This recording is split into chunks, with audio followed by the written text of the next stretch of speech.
UAE ने जी पाकिस्तान के वीज़े reject कर रहे हो तो पहले से कर रहे थे, लेकिन अभी प्रॉब्लम ये है कि नसीम भाई जिन्होंने टिकट लिए हुए हैं, ज़ाहिर मैच देखने जाना चाह रहे हैं शायकीन क्रिकेट, उनके भी वीज़े रिजेक्ट हो रहे हैं। फिर जो पाकिस्तान से बाहर पाकिस्तानी हैं उनके भी वीज़े रिजेक्ट हो रहे हैं। पाकिस्तानी क्रिकेट फैन जो यूएई जाकर इंडिया और पाकिस्तान का मैच देखना चाहते हैं, यूएई ने उन क्रिकेट फैंस के वीज़ाज रिजेक्ट कर दिए हैं। इस दफ़ा कई सहाफ़ियों को भी नहीं मिला। ऐसा नहीं है कि बहुत सारे सहाफ़ी बैठे हुए कि हमारा वीज़ा रिजेक्ट हो गया। आवाम का तो हुआ, लेकिन सहाफ़ियों का भी हुआ। लेकिन बड़ी प्रॉब्लम और बड़ा दर्द सर जो पाकिस्तान के लिए बन चुका है इस टाइम दोस्तों, वो ये है कि यूएई यानी दुबई ने अभी से ही चैंपियंस ट्रॉफी 2025 होने से पहले ही बोल दिया है कि पाकिस्तानियों को वीजे नहीं दिए जाएंगे। पाकिस्तानी क्रिकेट फैन इस वक्त खासी मायूसी में है। उनका कहना है कि अगर पाकिस्तान क्रिकेट बोर्ड अपने स्टांस पर कायम रहता और इंडिया को पाकिस्तान आकर चैंपियन ट्रॉफी खेलने के लिए मनवा लेता, तो आज पाकिस्तानियों को वीजाज लेने के लिए यूएई के तरले मिन्नतें ना करने पड़ते।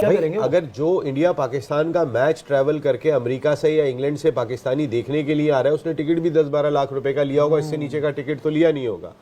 लेकिन अगर उनको भी प्रॉब्लम आ रही है तो ये बड़ा सीरियसली मैटर है जिसे हमारी हुकूमत को देखना चाहिए, क्योंकि ये तो इंटरनेशनल क्रिकेट काउंसिल का इवेंट था और इसमें इंटरनेशनल क्रिकेट काउंसिल को भी रोल प्ले करना चाहिए। पाकिस्तानियों को वीज़ा नहीं दिया जा रहा है, इसमें पाकिस्तानियों का अपना ही कसूर है, क्योंकि मोस्टली जो यहाँ से जाते हैं वो वहाँ जाके अपनी जो जिस चीज़ का वो वीज़ा लेके जाते हैं उसके लिए वो काम नहीं करते, या तो वहाँ जाके भीख मांगते हैं या मतलब।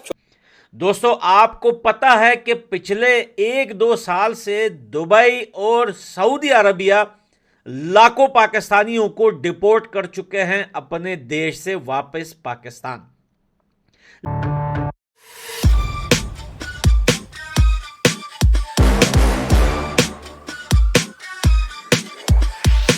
लेकिन अगर आपको याद हो तो यूएई ने एक लंबे अरसे से पाकिस्तानियों पर वीज़ाज की सख्तियां कर दी हैं। यूएई पाकिस्तानियों को वीज़ाज नहीं दे रहा।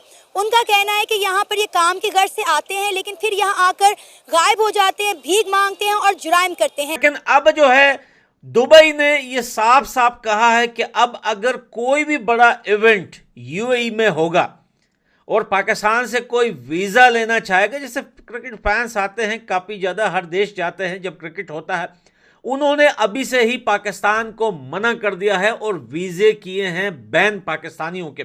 इसके पीछे रीज़न है, वो रीज़न ये है दोस्तों क्योंकि यूएई और सऊदी अरबिया पिछले 2 साल से पाकिस्तान को लगातार जो है एम्बेसीज को खबरदार कर रहा है कि भैया आपके देश से हमारे देश में हर महीने हजारों भिखारी घुसते हैं और हमारे देश में आकर भीख मांगते हैं। ये बात यहां तक पहुंची कि डायरेक्टली जो है जो प्रिंस है या प्रेसिडेंट है यूएई और सऊदीया के, उन्होंने डायरेक्टली पाकिस्तान के पीएम को कहा था कि भैया इस मामले पे जरा गौर करें। मैं ये चीज़ मेरे लिए जो है वो समझ में ना आने वाली है जो आपने अभी बात की है। मेरे पास जो मेरा एक्रेडिशन आया था उसके अंदर मैं सिर्फ आपको एक चीज़ देख के बता रहा हूँ जिसके अंदर ये बात की गई और इंटरनेशनल क्रिकेट काउंसिल ने ये बात की थी कि आपने इसके लिए अप्लाई किया और उसमें एक जुमला इन्होंने ये कहा था कि अगर आप दुबई का वीज़ा लेना चाहते हैं, मैं एज ए सहाफ़ी बात कर रहा हूँ, अगर लेना चाहते हैं तो फिर आपका एक्रेडिशन हो चुका है, आप हमें एक लेटर लिख दीजिएगा जिसके अंदर इन्होंने ये चीज़ दी हुई है, तो ये ऑटोमेटिकली जो है वो हो जाएगा। मेरी समझ में नहीं आया। देखिए मैंने वीज़ा अप्लाई किया था अभी रिसेंटली, मुझे ज़्यादा प्रॉब्लम नहीं हुई थी, वीज़ा मिल गया था। इस दफ़ा कई सहाफ़ियों को भी नहीं मिला। ऐसा नहीं है कि बहुत सारे सहाफ़ी बैठे हुए कि हमारा वीज़ा रिजेक्ट हो गया। आवाम का तो हुआ, लेकिन सहाफ़ियों का भी हुआ। ये ज़रा देखना चाहिए। मेरा नहीं ख्याल कि इमारात की हुकूमत इस हद तक जो है वो अगेंस्ट जाके जो है वो सोच रही होगी। उनके साथ हमारे बड़े बरादराना ताल्लुकात हैं, बड़े मोहब्बतों वाले ताल्लुकात हैं। इसके रीज़न जानने चाहिए। देखें, हमारे लोगों ने हमें बदनाम करने की भी तमाम मुश्किलात सिर्फ पाकिस्तानियों के लिए हैं। इंडिया की एक तो आबादी बहुत ज़्यादा है, दूसरी बात यह है कि वो जो भी मुल्क उनसे मतलब उनको वीज़ा फ्री कर रहे हैं, उन्हें अपना इंटरेस्ट देखना है, अपना बिजनेस देखना है। जो भी मुल्क हैं उनको पता है कि वो जो है तकरीबन 1.25 अरब की जो आबादी है उस मुल्क के लिए चीज़ें कोई भी कारोबार करना है तो उनको उससे फ़ायदा है। कोई भी इंडस्ट्री हो मोबाइल फ़ोन हो, ऑटो इंडस्ट्रीज़ हों या कोई भी और इंडस्ट्रीज़ हैं, सबका फ़ायदा है इंडिया के साथ अपने जो है ताल्लुकात अच्छे रखना और उनके साथ अपना बिज़नेस जो है, इस वजह से उनको इतनी ज़्यादा परेशानी नहीं होती। पाकिस्तानी अगर अपना इखलाकियात और इन चीज़ों पे काम करें, और ये भी दुनिया की जो है 7वीं या 6ठी सबसे बड़े पॉपुलेशन वाला मुल्क है, तो बस जो कमी है वो हमारी अपनी है कि हम अपने इखलाकियात को ठीक नहीं कर रहे। पाकिस्तान ने कभी जीतेगा नहीं, अच्छा क्योंकि पाकिस्तान है बिका हुआ। अच्छा ये पाकिस्तान बिका हुआ और ये कभी कामयाब नहीं होगा। लेकिन पाकिस्तान के लिए हमारी जान हाजिर है और बहुत आसानात है। लेकिन बात यह है कि जब भी देख लो, कभी भी पाकिस्तान का मैच आए, इंडिया के साथ लगा है, आज तक ये बता दें पाकिस्तान जीता है उनसे? कभी नहीं, बहुत कम। आपको क्यों लगता है कि पाकिस्तानी टीम बिक चुकी है इसलिए वो इंडिया को जितवा देते हैं और खुद हार जाते हैं?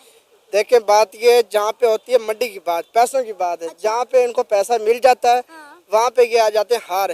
बाद में एंड में ये होता है 5 बालों पे 6 चाहिए और 8 बालों पे 10 चाहिए। अच्छा जब वो हार जाते हैं तो ये कहते हैं यार बड़ी मिस्टेक होगी, कभी ये बल्ला नहीं चला, कभी गेंद नहीं चली, कभी जनाब पीछे से रुकावट है, कभी उनको धमकी मिल रही हैं, ये सब इंजरीज हो जाती हैं, ये सब ऐसी है। कमर दर्द निकल आता है, कभी क्रैम्प्स पड़ जाते हैं। अच्छा एक मजे की बात ये, इनको एक खांसी आ जाए ना, एक खांसी आ जाए तो इनका जनाब अमेरिका से जाते हैं। अभी रिसेंटली एक मैं न्यूज़ देख रहा था जिसमें कोई 72 जो है ना आईफोन स्मगल करके आए थे यूएई से लोग। तो अगर इस तरह के काम करेंगे तो फिर किस तरह वो दूसरे मुल्क जो हैं वो आपको आप पे ट्रस्ट करेंगे और आपको वीज़ा देंगे। सर हमने देखा है कि यूएई ने तकरीबन 2 साल से पाकिस्तानियों के लिए सख्तियां कर दी हैं और पिछले 6 महीने तो सख्ती बहुत ज़्यादा हो गई है। वो नौजवान तबका जो रोज़गार की तलाश में भी वहाँ पे जाना चाहता है, अब कुछ गंदी मछलियों की वजह से उन्हें भी वीज़ाज नहीं मिल रहे। और चैंपियन ट्रॉफी में आप देखेंगे इंडिया और पाकिस्तान का मैच यूएई के अंदर है, उस मैच का जो है किसी को वीज़ा नहीं मिल रहा, वीज़ा रिजेक्ट पे रिजेक्ट हो रहे हैं। क्रिकेट फ़ैन हमारे मायूस हो गए हैं। जहाँ तक पाकिस्तान और इंडिया के मैच की बात है तो डेफिनेटली वहाँ पे पाकिस्तानी इतने हैं कि वहाँ पे ग्राउंड भर जाएगा। ये टेंशन ना लें कि यहाँ से लोग नहीं जाएंगे तो वहाँ पे ग्राउंड में कोई लोग नहीं होंगे देखने वाले। बाकी जो वीज़ा नहीं इशू कर रहे उसमें हमारे बाहसियत कौम इस तरह का हमारा पिछले 2-3 साल से ज़वाल ही चल रहा है।